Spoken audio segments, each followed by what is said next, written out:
बिहार की राजनीति में इस समय एक ऐसा सवाल तेजी से घूम रहा है जिसका जवाब शायद हर कोई जानना चाहता है।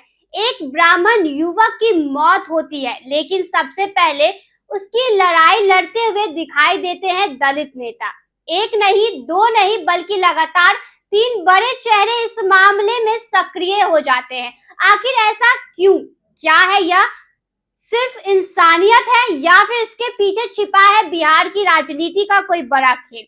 आज हम इसी सवाल की तह तक जाएंगे, क्योंकि कहानी सिर्फ एक एनकाउंटर की नहीं है, कहानी उस राजनीति की है जहां हर कदम के पीछे एक संदेश होता है और हर सवाल के पीछे एक रणनीति।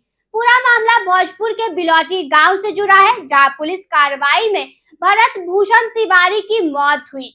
पुलिस ने एनकाउंटर बता रही है, जबकि परिवार का दावा है कि भरत ने आत्मसमर्पण कर दिया था, उसके बाद उसे गोली मारी गई। गांव के लोग भी पुलिस की कहानी पर सवाल उठा रहे हैं।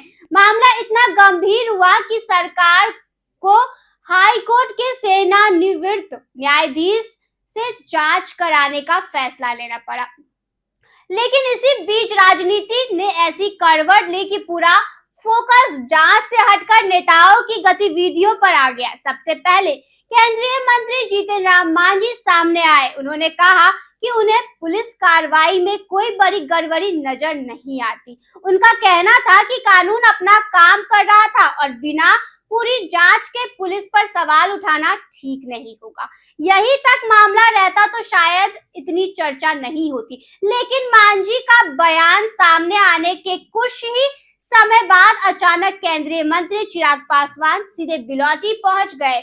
उन्हें परिवार से मुलाकात की, भरत तिवारी को श्रद्धांजलि दी और साफ शब्दों में कहा कि यदि किसी ने आत्मसमर्पण कर दिया था तो उसकी हत्या किसी भी कीमत पर स्वीकार नहीं की जा सकती।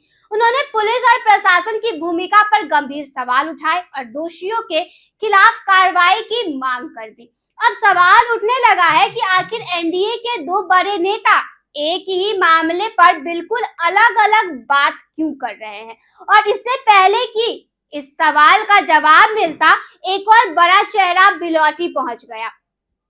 बिहार सरकार के मंत्री अशोक चौधरी भी परिवार से मिलने पहुंचे। उन्होंने पूरे घटनाक्रम की जानकारी ली, परिजनों को भरोसा दिया और बाद में सोशल मीडिया पर इस घटना को बेहद दुखद और निंदनीय बताया। उन्होंने यह भी कहा कि यदि कानून की रक्षा करने वाले ही कानून तोड़ने लगे तो जनता का भरोसा कमजोर पड़ जाता है। अब यहाँ सबसे बड़ा सवाल पैदा होता है, आखिर ऐसा क्या था कि एक ब्राह्मण युवक के मामले में सबसे ज्यादा सक्रियता दलित नेताओं की दिखाई दी। बिहार की राजनीति में स्वर्ण नेताओं की कमी नहीं है, फिर सबसे पहले और सबसे ज्यादा आवाज दलित नेताओं की ही क्यों सुनाई दी? यहीं से शुरू होती है राजनीति की असली कहानी। राजनीति विश्लेषकों का मानना है कि इसके पीछे सिर्फ संवेदना नहीं, बल्कि कई सत्रों पर चल रही राजनीतिक रणनीति भी हो सकती है। पहला कारण शाहबाद का राजनीति समीकरण माना जा रहा है। यह इलाका आने वाले चुनावों के लिहाज से बेहद अहम माना जाता है। चिराग पासवान पहले भी इस क्षेत्र में अपनी राजनीति पकड़ मजबूत करने की कोशिश करते रहे हैं।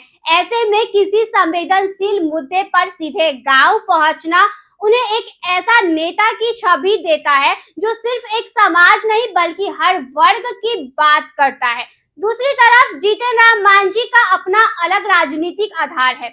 उन्होंने शुरुआत से पुलिस कार्रवाई का समर्थन किया। ऐसे में दोनों नेताओं ने के बयान सिर्फ अलग राय नहीं बल्कि अलग अलग राजनीतिक संदेश भी बन गए हैं। यहीं से एक और चर्चा शुरू हुई, क्या मांझी के बयान से जो नाराजगी पैदा हुई उसे कम करने के लिए एनडीए के दूसरे नेताओं को आगे किया गया? क्या इसलिए पहले चिराग और फिर अशोक चौधरी बिलौटी पहुंचे? क्या यह सिर्फ संयोग था या फिर एक सोची समझी रणनीति? इन सवालों का जवाब किसी ने खुलकर नहीं दिया, लेकिन घटनाक्रम ने राजनीतिक चर्चाओं को जरूर हवा दे दी है। वैसे भी चिराग पासवान और जीतनराम मांझी के रिश्ते लंबे समय से बहुत सहज नहीं माने जाते। सीट बंटवारे से लेकर कई राजनीतिक मुद्दों पर दोनों नेताओं के बीच मतभेद खुलकर सामने आते रहे हैं। ऐसे में इस मामले में दोनों का बिल्कुल अलग रुख अपनाना भी नई बहस को जन्म दे रहा है। इधर अशोक चौधरी की मौजूदगी ने एक और संदेश दिया। उन्होंने न सिर्फ परिवार के प्रति संवेदना जताई, बल्कि निष्पक्ष जांच और दोषियों पर कार्रवाई की भी बात कही। इससे यह संकेत भी गया कि सरकार इस मामले में पूरी तरह चुप रहने के मूड में नहीं है। अब सबसे बड़ा सवाल यही है कि क्या यह पूरा घटनाक्रम सिर्फ एक संवेदनशील मामले पर नेताओं की प्रतिक्रिया है, या फिर इसके पीछे चुनावी गणित, सामाजिक समीकरण और गठबंधन की अंदरूनी रणनीति भी काम कर रही है। क्योंकि बिहार की राजनीति में शायद ही कोई ऐसा बड़ा मुद्दा हो जिसका असर आने वाले चुनावों तक ना पहुंचे। फिलहाल सबकी नजर न्यायिक जांच पर टिकी है। जांच क्या सच सामने लाती है, यह आने वाला समय बताएगा। लेकिन इतना जरूर है कि भरत तिवारी का मामला अब सिर्फ एक एनकाउंटर की कहानी नहीं रहा। यह बिहार की राजनीति का ऐसा मुद्दा बन चुका है जहां जातीय समीकरण, गठबंधन की राजनीति, नेताओं की सक्रियता और चुनावी रणनीति सब एक साथ दिखाई दे रहे हैं। और शायद यही वजह है कि आज सबसे बड़ा सवाल यही बन गया है, एक ब्राह्मण युवक के एनकाउंटर पर सबसे ज्यादा सक्रिय दलित नेता ही क्यों नजर आए?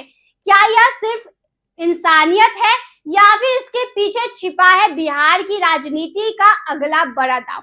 इस पे आपकी क्या राय है? हमें कमेंट बॉक्स में जरूर बताइएगा। धन्यवाद।